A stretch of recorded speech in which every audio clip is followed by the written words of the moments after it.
Assalamualaikum warahmatullahi wabarakatuh. Di sini saya Siti Solehah dari kelompok 5 Praktikum Biokimia. Saya akan memaparkan penjelasan tentang uji hidrolisis protein dengan pemanasan. Di sini saya akan menampilkan PPT-nya.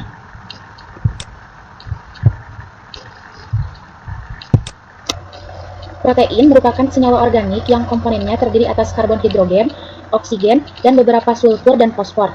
Protein yang tersusun dari asam amino saja disebut protein sederhana. Kualitas protein ditentukan dari jumlah asam aminonya. Protein murni tidak berwarna dan juga tidak berbau.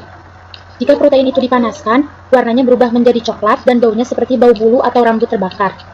Protein alam yang murni juga tidak memiliki rasa, tetapi hasil hidrolisis protein, yaitu proteosa, pepton, dan peptida memiliki rasa pahit.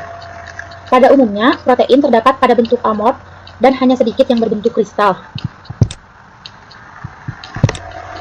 Adapun alat dan bahan yang kami gunakan pada praktikum kali ini yaitu alat pemanas, tabung reaksi atau tempat sampel. Bahan yaitu susu secukupnya, putih telur secukupnya, biskuit secukupnya, roti secukupnya, kentang secukupnya, tahu secukupnya, tempe secukupnya, udang secukupnya, sosis secukupnya, dan kacang tanah secukupnya. Hidrolisis dengan asam yaitu menggunakan sendok, tabung reaksi, atau tempat sampel. Adapun bahannya sama seperti tadi yaitu susu, putih telur, biskuit, roti, kentang, tahu, tempe, udang, sosis, kacang tanah, dan juga cuka. Mungkin itu saja yang dapat saya sampaikan terkait dengan prinsip dari uji hidrolisis protein dengan panas dan alat bahan yang digunakan. Selanjutnya cara kerja dan yang lainnya akan disampaikan oleh rekan saya. Terima kasih. Masuk ke cara kerja. Yang pertama ada uji hidrolisis protein oleh pemanasan. Langkah pertamanya yaitu disiapkan alat dan bahan, lalu tiap 2 ml larutan sampel dimasukkan ke dalam tabung reaksi ataupun tempat yang ada yang tahan panas. Lalu tabung reaksi ataupun wadah yang telah berisi larutan sampel dimasukkan ke dalam penanas air ataupun water bath untuk dipanaskan. Lalu perhatikan apakah ada endapan yang terbentuk atau tidak. Selanjutnya, langkah kerja uji denaturasi protein oleh asam pekat.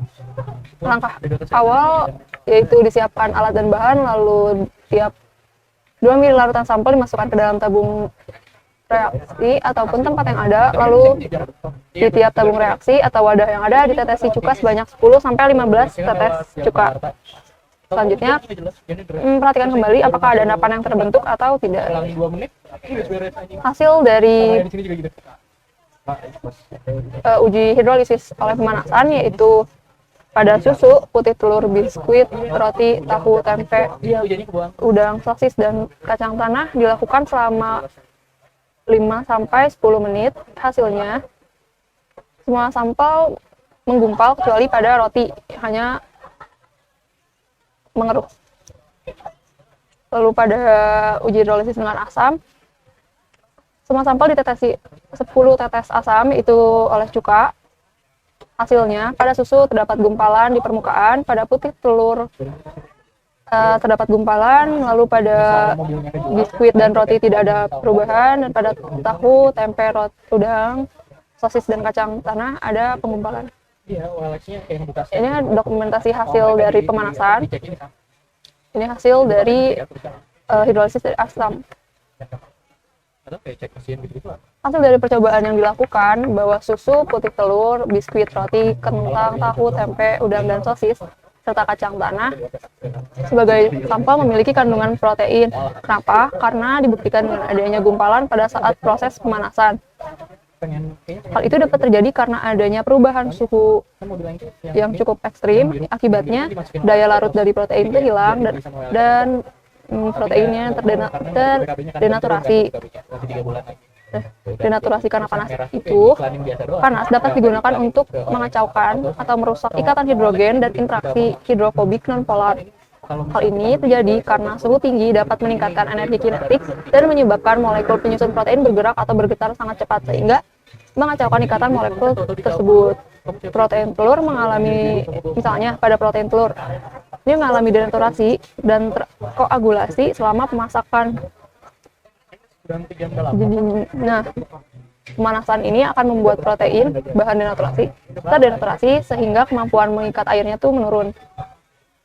Pada pengamatan yang selanjutnya dilakukan uji denaturasi dengan asam. Hal ini menunjukkan bahwa pada susu, putih telur, lalu tahu, tempe, udang, dan sosis, serta kacang tanah terdenaturasi karena diberi reagen berupa asam cuka, yaitu CH3COH.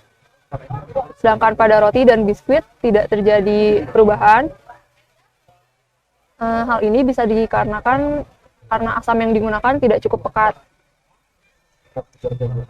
Denaturasi karena asam dan basa ini, yaitu protein akan mengalami kekeruhan terbesar pada saat mencapai pH isoelektrik atau pH di mana protein memiliki muatan positif dan negatif yang sama. Pada saat inilah, protein mengalami denaturasi yang ditandai kekeruhan meningkat dan timbulnya gumpalan. Asam dan basa dapat mengacaukan jembatan garam dengan adanya muatan ionik. Saya Rianti Triadara dari kelompok 5 akan mempresentasikan hasil praktikum uji denaturasi protein. Tujuan dari praktikum ini yaitu untuk mengetahui faktor yang mempengaruhi denaturasi protein. Dasar teori. Denaturasi protein dapat dilakukan dengan berbagai cara, antara lain dengan panas, pH, bahan kimia, mekanik, dan sebagainya. Masing-masing cara mempunyai pengaruh yang berbeda terhadap denaturasi protein. Senyawa kimia seperti urea dan garam dapat memecah ikatan hidrogen yang menyebabkan denaturasi protein, karena dapat memecah interaksi hidrofobik dan meningkatkan daya larut gugus hidrofobik dalam air. Deterjen atau sabun dapat menyebabkan denaturasi karena senyawa pada deterjen dapat membentuk jembatan antara gugus hidrofobik dengan hidrofilik sehingga terjadi denaturasi.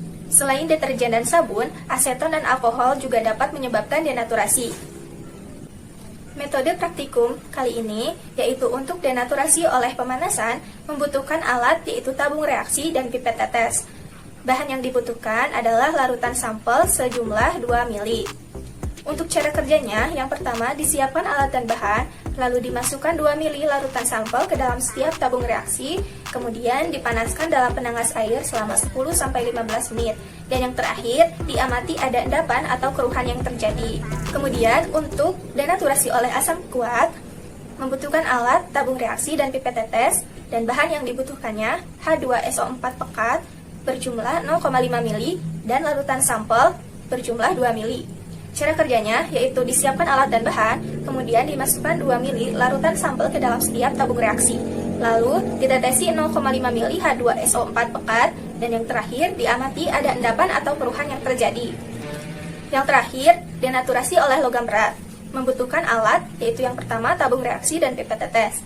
Kemudian bahan yang dibutuhkannya adalah AgNO3 berkonsentrasi 2%, yang kedua HgCl2 berkonsentrasi 2%, Pb asetat berkonsentrasi 2%, dan CuSO4 berkonsentrasi 2%, dan untuk sampel membutuhkan 2 ml. Cara kerjanya, yang pertama disiapkan alat dan bahan, lalu dimasukkan 2 ml larutan sampel ke dalam setiap tabung reaksi, kemudian ditambahkan tetesan larutan regan, lalu yang terakhir diamati ada endapan atau keruhan yang terjadi. Hasil dari praktikum kali ini yaitu terdapat keruhan pada saat pemanasan, dan yang kedua pada saat penambahan 2 tetes HgCl2, PbAc, dan CuSO4. Sedangkan untuk endapan terjadi pada penambahan 0,5 ml H2SO4 dan penambahan 3 tetes AgNO3. Pada perlakuan pemanasan, sampel yang diuji akan terdenaturasi karena protein mudah rusak apabila suhu lingkungannya tidak stabil. Maka dari itu, hasil pada larutan sampel terlihat keruh. Lalu, pada perlakuan yang diberi asam kuat, terlihat bahwa larutan sampel tersebut mengendap atau terdapat endapan putih. Hal ini dikarenakan protein tidak dapat berfungsi dengan baik atau akan rusak apabila pH lingkungannya tidak stabil pula. pH protein yang stabil berkisar antara 6-7. Kemudian yang terakhir, pada perlakuan yang ditetesi logam berat, didapatkan hasil endapan pada sampel larutan AgNO3, sedangkan pada HgCl2, PbAc, dan CuSO4, larutan tersebut menjadi keruh. Hal ini disebabkan karena logam berat dapat mengganggu sifat protein, sehingga kelarutannya tidak berfungsi lagi, dan mengendap ataupun mengeruh. Pengendapan dengan logam berat dalam larutan albumin akan membentuk endapan karena adanya gugus sulfur hidril yang dikandung oleh protein. Jadi, logam berat ini bereaksi dengan protein akan memberikan endapan karena logam tersebut diikat oleh albumin sehingga logam tersebut mengendap ataupun mengeruh.